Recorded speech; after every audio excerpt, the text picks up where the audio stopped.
So welcome everybody. My name is Ember Kelly. I am the Director of Religious Education at the Fourth Universalist Society in the city of New York. Yes, that name is a handful, but I still like to say it every time just because it is. Um, this is part of an ongoing series that we have called Contemplating Pop Culture. And we have done stuff ranging from Zelda, Lord of the Rings, Taylor Swift, Pokemon, Spider-Man. We've got it all. We've been covering a little bit of anything and everything, and so we are so excited for an awesome conversation about Star Wars.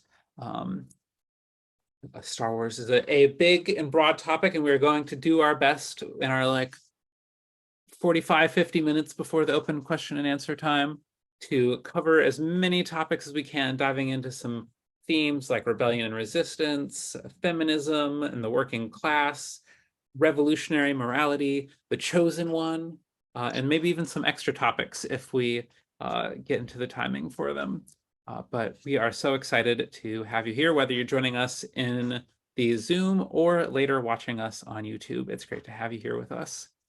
And I am so excited for my distinguished guest, Talia, who I know from some activism and organizing work that we've done together. When I started asking around who knows enough about Star Wars to sit and ramble with me for up to an hour about Star Wars, Talia was brave enough to say yes, and I'm thankful for that. And I'm so excited for this conversation because we have some really great themes to look at. So, Talia, would you like to talk a little bit about your connection to the series and maybe your adverse reactions to parts of the series? Yeah, thank you so much for the intro. I am very excited to do this because my very first memory is from when I was 2 or 3 on a bear rug watching the trash compactor scene from A New Hope. And that memory is like one of those core memories that you have. And I have always loved Star Wars since then. So I'm delighted to actually talk about and use all this knowledge I have gained for like 30 plus years to do this talk. I am very anti prequels. I just want to put that out there. I have noticed that there is like an age gap, like an age thing, like even if you're a couple years or like 2 years younger, the prequels are accepted, and I just don't understand that, but that's besides the point. I'm also very anti these special editions of episodes 4, 5, and 6 because of the atrocities that George Lucas has committed to the original films, such as replacing. But then Rogue One came out, and that is where my heart is at this point. Do you have anything to add to that, Ember? Well, I will take that dagger to the heart, even those, a few years younger than you. Um, as a freshly 34-year-old, I do not have a hate for the prequels. I can understand critiques of the prequels, and in fact, maybe I spent a large portion thinking they were not as good. But especially recently, I have come to admit that possibly my favorite is Episode 3, that Revenge of the Sith. That nothing can quite lure me in like that opening sequence with the planes over Coruscant, and just beautiful. But it helps that, while you were writing constructive papers in your senior year about Star Wars, I was drawing inspiration from Star Wars to run for dictator of my high school. And in high school, I went to a private, very Christian Pentecostal school, and I liked to ruffle feathers a little bit. And so mostly it was like the popular athletic kids that ever ran for student council. And I said, you know what? Like, I am the nerdy kid. I am the awkward kid. I'm going to run for dictator and make a whole farce out of this. But then I ended up winning. But the Star Wars Episode 3 was released literally the day of the vote. So I went and saw it at midnight, and then on like 3 hours of sleep, drove and voted in my election and won. But the day before, the few days before, we had speeches where we got to like go give them, and my whole team came in with like the lights dimmed, the Imperial March playing, and like red lightsabers, lighting up around the room. It was beautiful. It was a work of art for young me. It's too bad it wasn't in the Tumblr days, because I'm sure it would have gotten a lot of viral reach there. But also perhaps good because in my younger years in a conservative setting, that likely would have pulled me more towards like an alt-right sort of direction. So I can be thankful it happened when it did. But I too also, we have, as we prepared for this, I um, really realized we both have a passion for Rogue One as perhaps our commonality of passion for Star Wars. I refuse to acknowledge that Episode 9 exists, so I can understand that. I have a 8-year-old son who really enjoys Star Wars, and he'll be like, "Oh, well, this happens in number 9," and I said, "Well, that didn't happen." Um, and also in Star Wars fashion, I refuse to believe in this latest High Republic rollout, because nothing can beat the Old Republic as the actual history. And so that is my intro to my feelings and relationship with this series. I've played a lot of the video games. I even read some of the extended works, and we were talking about that a little bit. And if we get to it, we'll talk about Legends and this erasure of Legends. But why don't we start out kind of talking about one of the things that really connects both of us in our love for Rogue One, and with more recently Andor, um, the themes of rebellion and resistance. The rebellion is a big part of what this whole series is about. Would you like to start us out thinking about um, rebellion in the series? Yeah, so originally the original trilogy, so that'd be New Hope, Empire Strikes Back, Return of the Jedi. George Lucas like was one of those anti-Vietnam War like college students, and that's what those movies were about. It was about the Vietnam War. It was about the empire, the evil empire, the US, trying to crush the rebellion, which were the Vietnamese. And you can especially see this like with the Ewoks when they're on Endor, and like and the guerrilla warfare that is happening is the Ewoks trying to do whatever it takes to destroy and crush this empire that is trying to invade their lands. And this theme of like an occupier coming into an indigenous planet will continue. I'll talk about that a little later.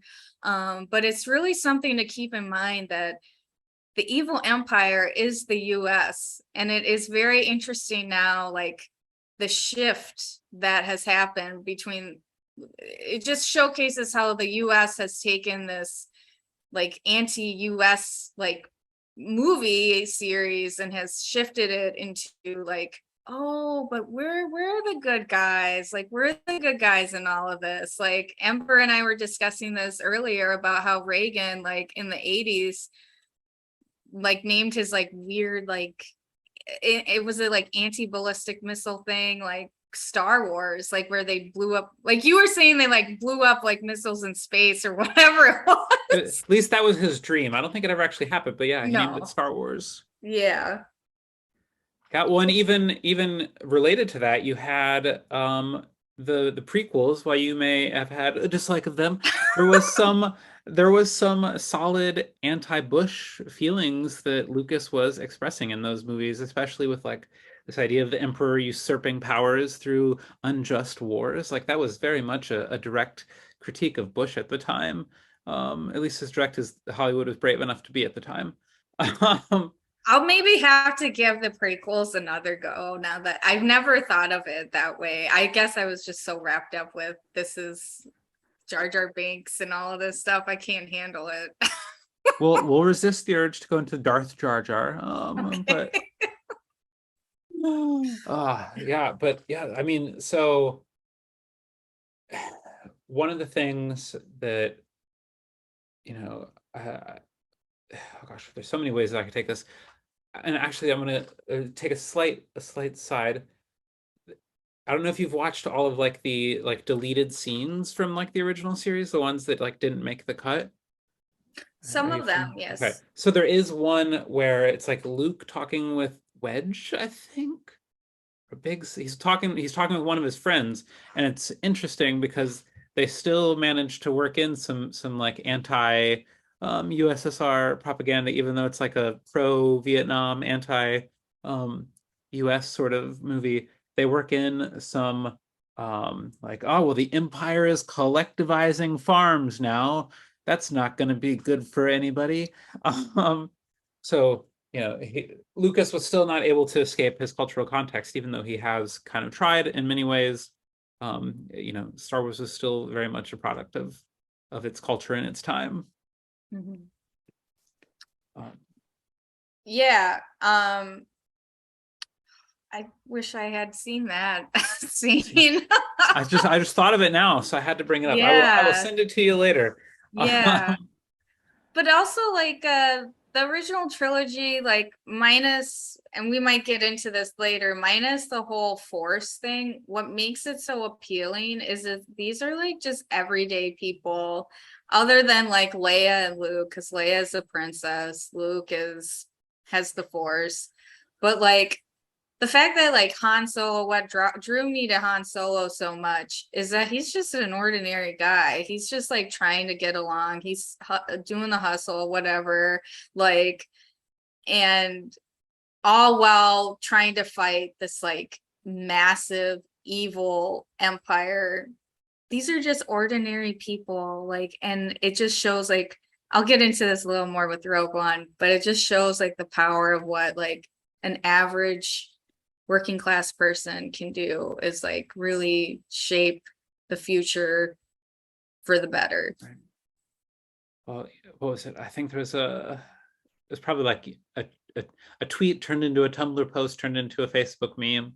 But I saw it the other day talking about Han Solo as like, he's just this like trucker who then brings the son to his dad's battle station. Kid helps save the kidnapped daughter, and it I comes and love that. blows up the dad's ship later in the same movie, and then marries the daughter in the end. Um, It's really a story about Han Solo, I like to think. yes. Um, yeah. So Rogue One, our shared passion here. The thing that makes it, so episode 3 is one of my rewatchable ones, but Rogue One is definitely up there in terms of one that I feel like I can sit down and watch repeatedly. And I think one of the things that is so appealing about it is something you mentioned there, that it's just like average people. Like Star Wars, the original series, especially the way it's told, is very much this hero's journey. The traditional structure of like having a wise mentor, moving through, having a challenge, rising to the challenge, all these things. But in Rogue One, it's just like things suck. And what are the average, ordinary people going to do about it? Maybe one of them just happens to be related to the Death Star designer. But besides that, the others are just, average, everyday folks trying to figure out how to fight this rebellion. And I really appreciated it giving us that more inside view of the rebellion. And I know Andor, which have not watched a ton of, I will confess. I've been busy.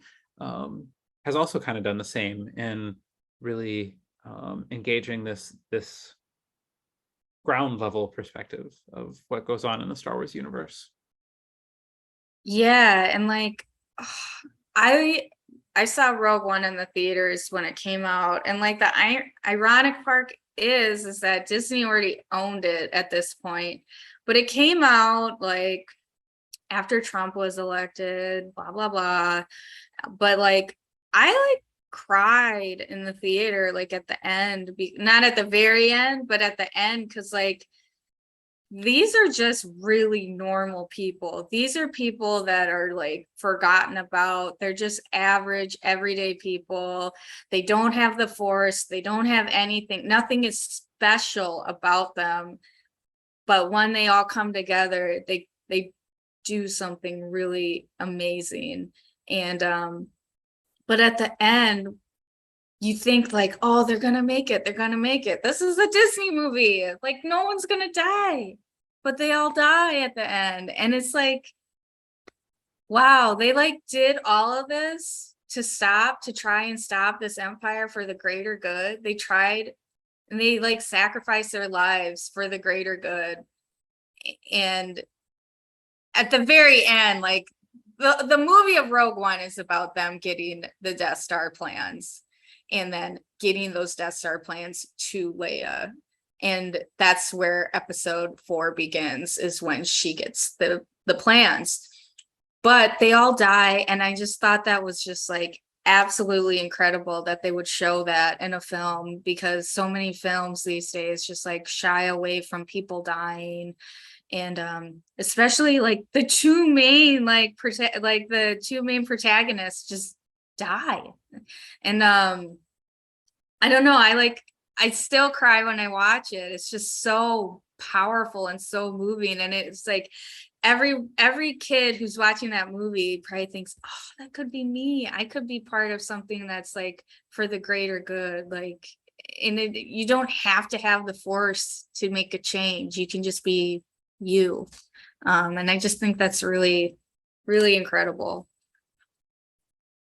And you can do all of that just to end up as a fan edit set to a Phoebe Bridgers song on TikTok, which is now like one of the primary ways that I ever think of the ending of Rogue One, thanks to being online just a little too much. But I have thankfully stayed away from any fan vids, any fanfic, any of that. It's coming later then. Like I'm sending this edited video and I'm sending this like there we go. I will admit that the first fanfic I ever wrote when I was in second grade, and it was Star Trek meets Star Wars. So, and it was mainly focused on Han Solo. So, well, if we're talking fanfic as those early works, in third grade, my friend and I would write stories. Like we'd sell them then to our friends. Like we'd go to the copy machine and make copies and then sell them for like 5 cents. And one of mine was about Boba Fett surviving the Sarlacc pit. So called that one at third grade. The Mandalorian is also very great, but yeah, right. We can talk about that later. Right. Well, and then so Rogue One kind of gets on the surface level. You might not be as passionate about the prequels, but Clone Wars also like often kind of shows like these struggles that these individual planets had going on, or that like oftentimes it was maybe more complicated than like, hey, we're on the robot side, hey, we're on the clone side. That like these planets were trying to figure out which side like actually cared about them, and were they just a pawn for the Republic, or were they could they find freedom with the Confederacy of Independent Systems? So I always appreciated the really down and focused nature of those too. And I know you mentioned a little bit of notes about talking about like an Andor, like seeing the impacts of this occupation by the Imperials, that the Imperials then proceeded to colonize the galaxy even more than the Republic had.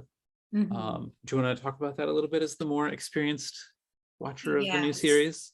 So I've been Cassian Andor was one of the two protagonists in Rogue One. So Andor is actually a prequel TV show before Rogue One, and obviously because he dies at the end of Rogue One. But so far Andor is in, I think there's 6 episodes. I'm on the 6th one right now, but it is absolutely incredible. It really shows like the effects that that the Empire is occupying all of these planets, like, Andor, like Cassian, like is indigenous to this one planet, and you don't really realize these are flashbacks to his childhood until like a couple episodes later, but he's indigenous and he sees like this huge open pit mining that's happening on his land, and him and the rest of his family like go in to try and see like who are these people doing this to our lands, and it ends up with the Empire killing some of the I'm sorry this is spoiling, but killing some of Hashtag spoilers. yeah, some of his family, and he like goes onto the ship, the Empire ship, and like just like loses his shit. I'm sorry if I'm not supposed to swear, but Okay. We'll allow one. okay, I apologize. But then it ties into this whole white savior thing, because his adoptive parents like save him from this Empire ship. Like these are rebellion members of the rebellion who adopt him, but you could argue that it's a white saviorism with these white people adopting like this indigenous boy. But so that's like in the first couple of episodes, and then it flashes back to the present on the current planet he's on, and like it's really reminiscent to me of occupied Ireland, especially in the six counties, especially during the Troubles in the 70s of like they do like an exact scene that you see in videos of like Belfast, of like the RUC coming into these Republican areas. And what was happening in Belfast at that time, they would take like trash cans and like make a lot of noise so people know that the RUC is coming. And in this episode of Andor, they do exactly the same thing to alert like Andor and the other rebels that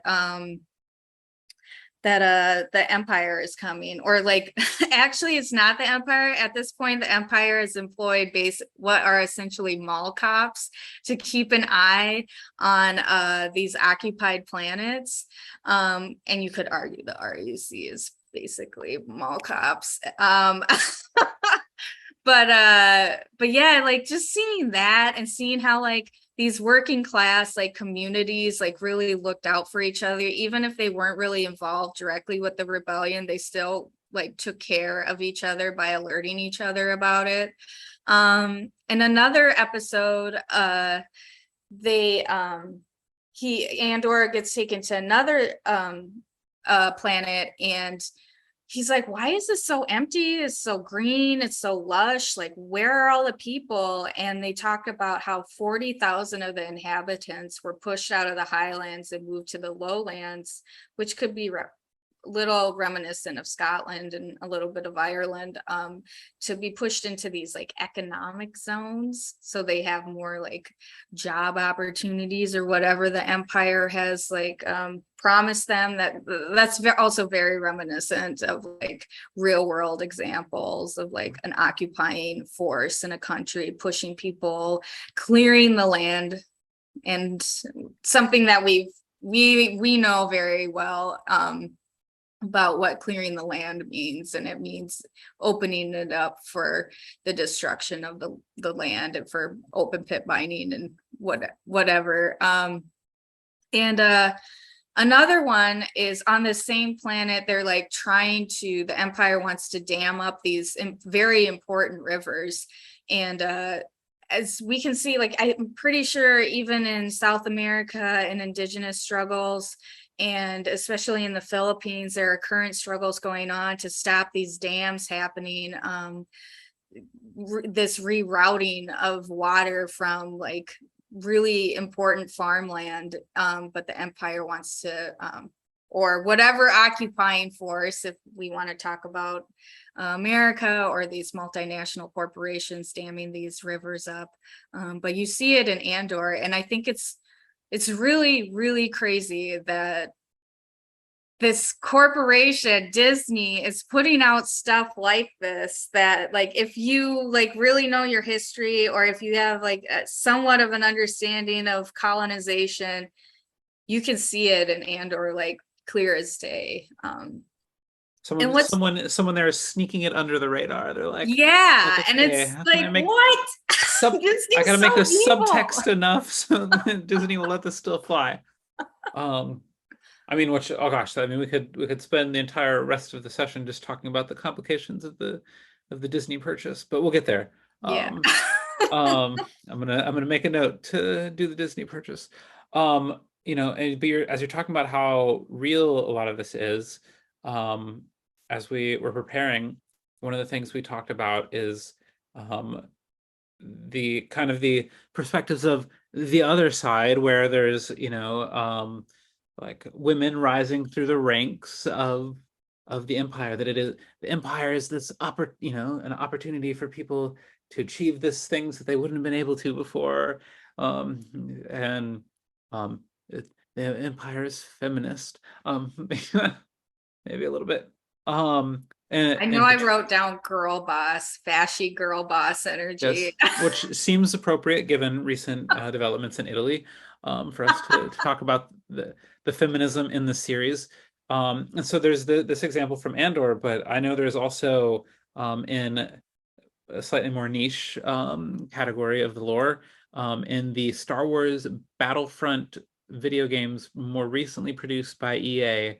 Um, number two, I think. The whole main plot is that there's like this woman who's become an officer in like an elite unit of the Empire. And maybe for a lot of the Empire, for the humans in the Empire gave them opportunities that they wouldn't have before because of the anti-alien sentiments. And so she's able to work her way into this elite unit, but then she uncovers the evils of the Empire and joins the rebellion, et cetera, because you can't have the entire campaign um, be about supporting the Empire. People wouldn't. I mean, people probably would still play that, but um, yeah, I feel like the series has a complicated relationship with female characters. Um, I would agree with that.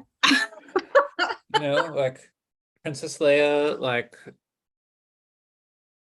was maybe great for her time of like female characters, but maybe leaves a little bit to be desired in terms of our modern understanding of how to write and have female characters. But you get like Jyn Erso in Rogue One. You get Yeah, she's we great. we do get Padme in the prequels. Um, and the alien beast that just randomly rips off the midriff of her shirt, as claws often do. But then you have the whole controversy around that why am I blanking on her name? The main character of the sequel series, Rey. Sequels don't really matter much. But there is a whole controversy around a lot of what what is it? I think I've seen the saying online of having to defend something that I don't like because I know that a bunch of alt-right um, fanboys are going to be pissed off about it, which is how I feel like about some of the sequels. Um, I but feel that. so you have this whole controversy around like that they have a woman as like the main character, but then there's all this hatred directed toward the sequel series. But then Disney uses that to like deflect, like, oh, you have criticisms of our series. Actually, you just hate women too. So like it's this whole complicated dynamic of the way that corporations use women, the way that the empire uses women, the way that there's so many Star Wars has a complicated relationship with women. Anything that you'd want to highlight? Um, I mean, yeah, the Leia stuff is like, I really loved her growing up, but then hearing about, like the real world, like effects it had on Carrie Fisher, especially like this, her being Jabba the Hutt's slave and the bikini and all of that stuff, like just makes you feel like, oh, this wasn't good.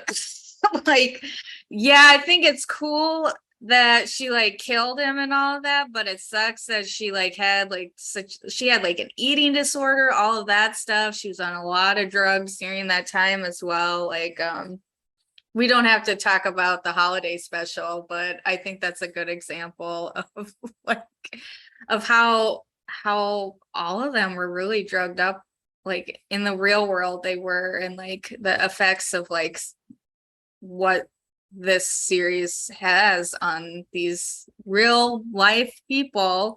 But and I also think about Mothma a lot. She is featured in Andor. She's in in the last episode that I watched, and just I don't know, I really liked her in this.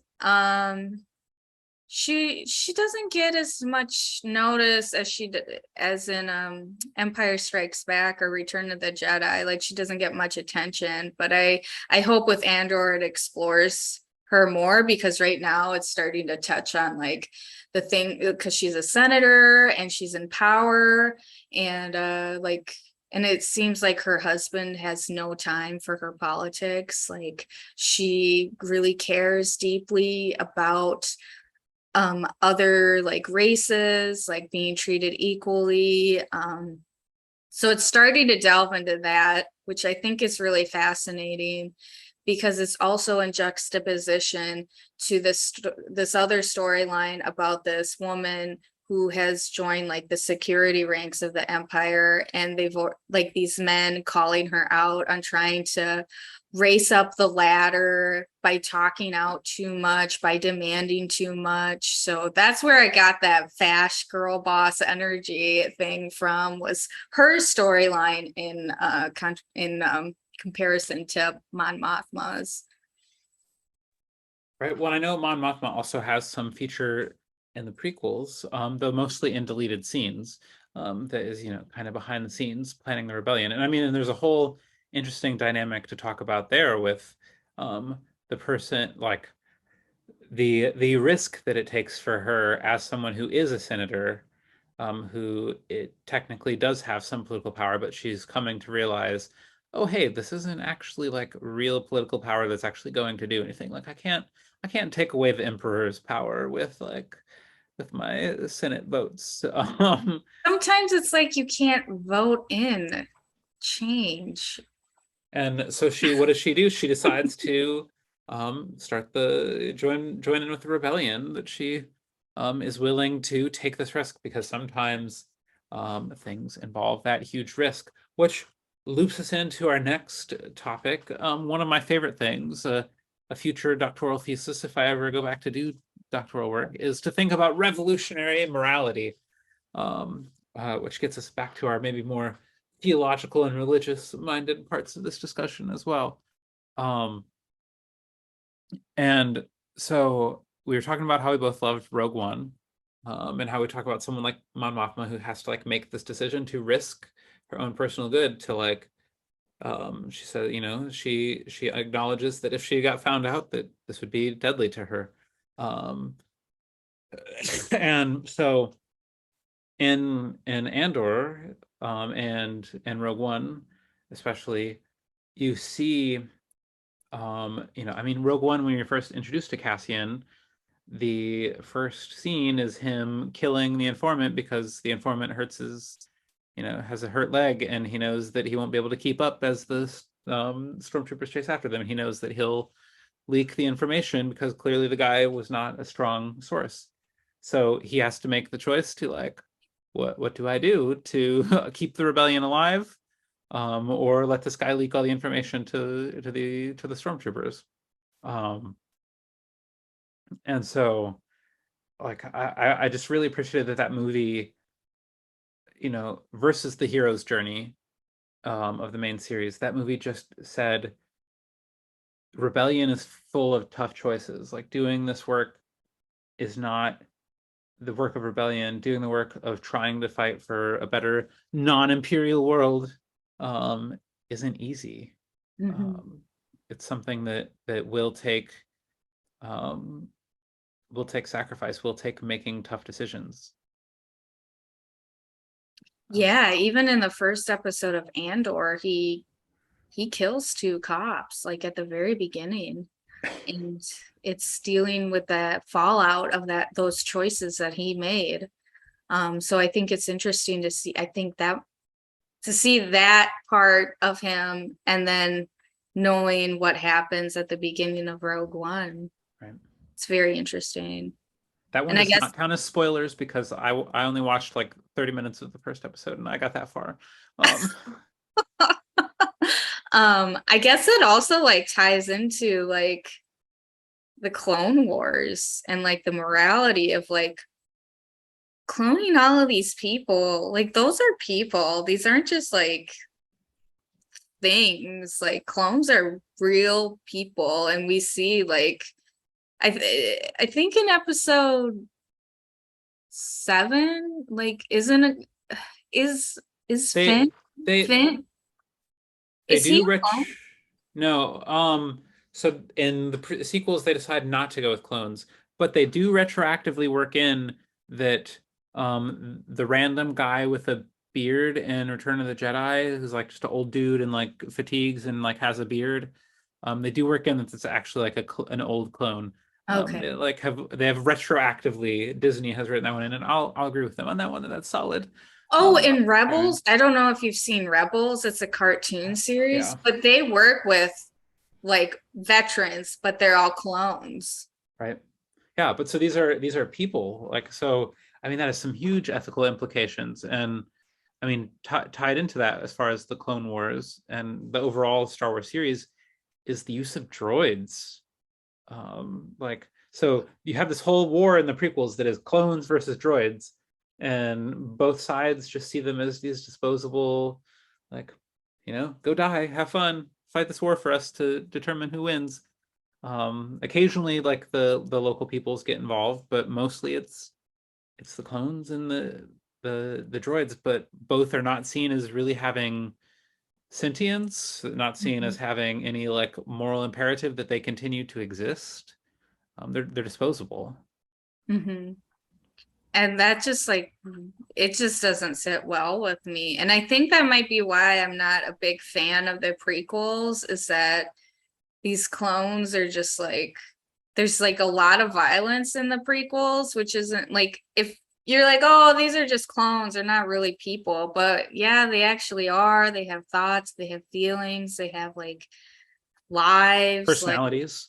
personalities. Yeah, they're like real people. Same with the droids. Like C3, like all every single Star Wars like thing, piece of media has like a droid that has a really good personality, like all of this, and to just like Right. think of them not as a sentient being And is most of the time doing clearly incredible. like some advanced level of thinking, like beyond like what we expect even out of AI nowadays. That we're sitting here with our modern AI technology, like wondering, like, are we getting close to this AI achieving sentience? And these Star Wars characters clearly have even more.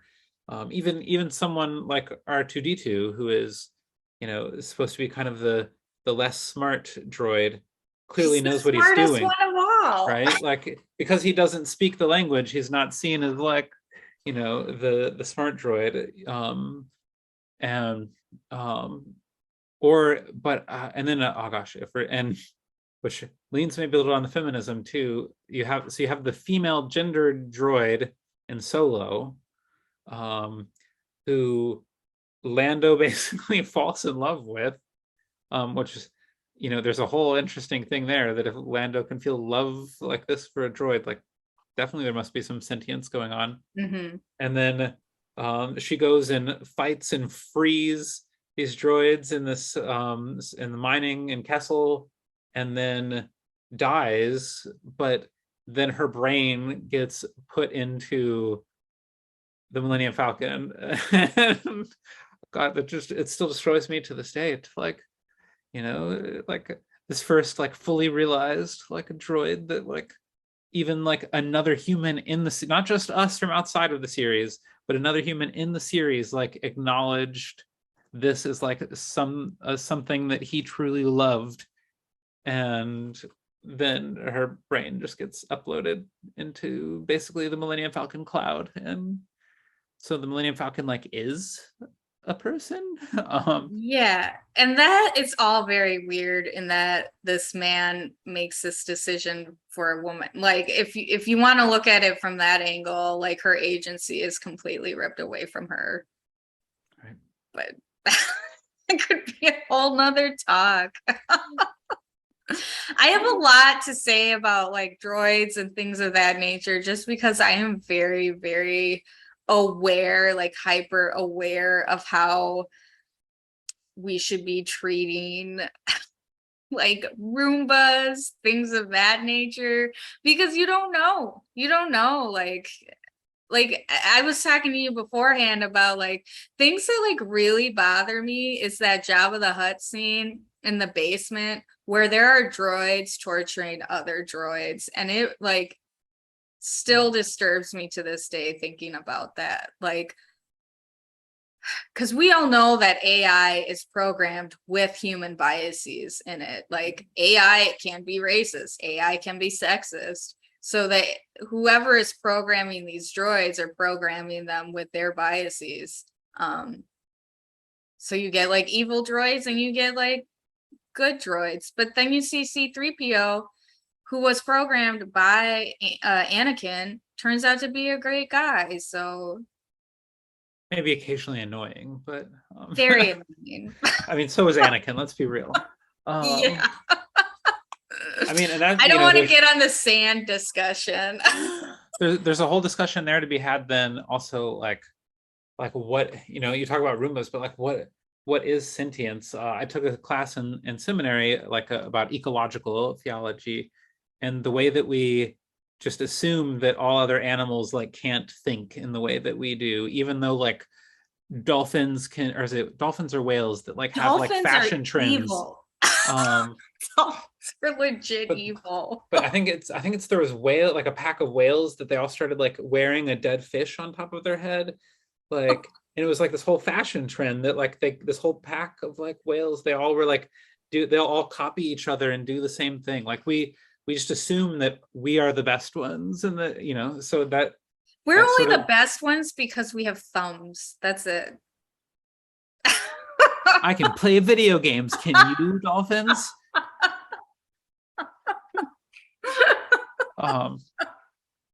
But you know, I think that same thing applies to the droids. Like what does it mean for them to be sentient? Like clearly they're like, and even if they aren't sentient, they are clearly playing such an important role in the society that like if you took them away, how would Star Wars society function at all? Exactly. And I was told that before Disney bought out everything, that all of these stories are told from R2-D2's perspective. To the Worlds, I think it is. He's like, or yeah, so like everything we know about Star Wars pre-Disney is from R2-D2's perspective and from what he heard from other droids and other people. I kind of like that. It's fun. Yeah. As a closing topic, have you ever considered converting to Jediism? I have the real world Jedi religion. It exists. Have you considered? I have not. Can you explain it a little more? No, so I got involved with it because I was just like intrigued, like as a concept when I was living abroad, and I was back in my Star Wars phase heavily, and I'm like people are like really into this. Like this is a whole thing.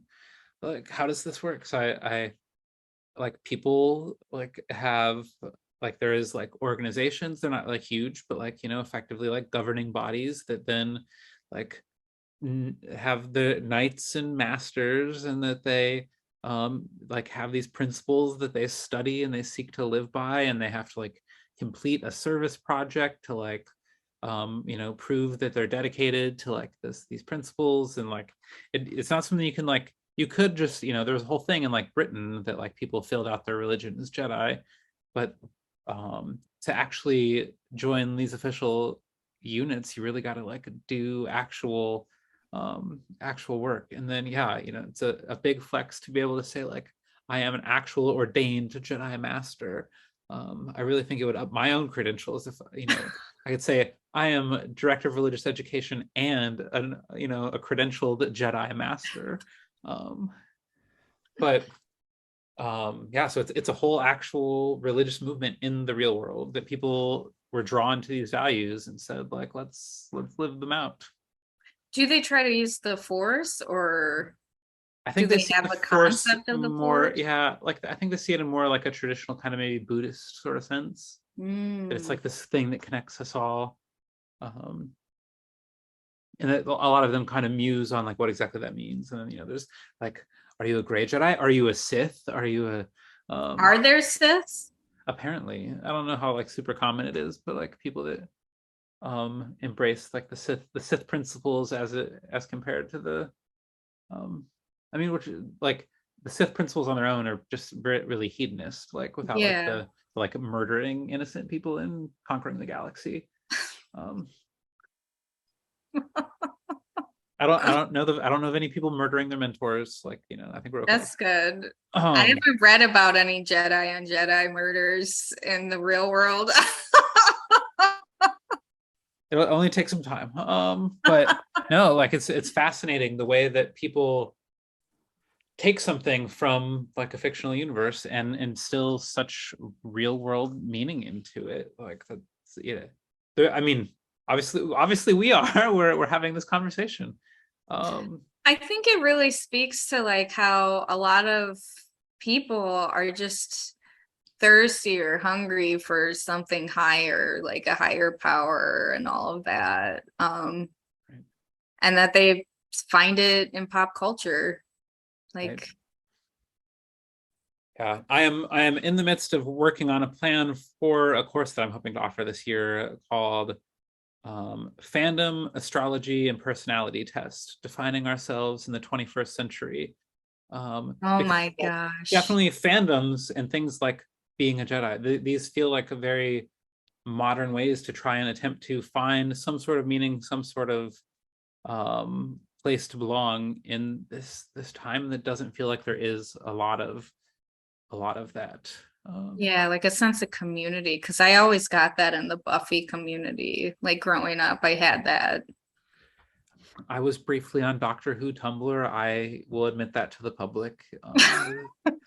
Heard here. I am currently on Taylor Swift TikTok. Like these, but these things have provided me places to find friends that and actually interestingly enough, our message this last Sunday was about like how and we do a little discussion attached to it, and we talked about how the sermon itself was about like growing up and how we're told to like leave childish things behind, and like should we like leave behind all of these aspects of our childhood. And we were talking about how especially like millennials have really kind of taken more of a turn, especially because like the better world that we were promised growing up doesn't exist, that a lot of us then look to the past, look to these things that gave us meaning in other moments in our life to find the meaning there because we're not seeing it in the way that the world is headed.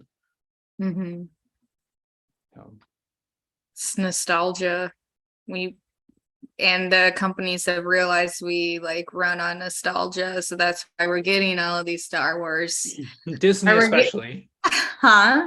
Disney Oh especially. yeah, like I mean, some of the Star Wars stuff that's coming out is great. Like I love Andor, but some of it's not so good. It Like is. the sequels. But I mean, even if you look at the sequels, you have um, Seven, which effectively was just number four repeated. Like, Hmm. like all these same sort of this play on nostalgia, this longing for something that doesn't really exist anymore. Hmm. The hashtag millennial vibes.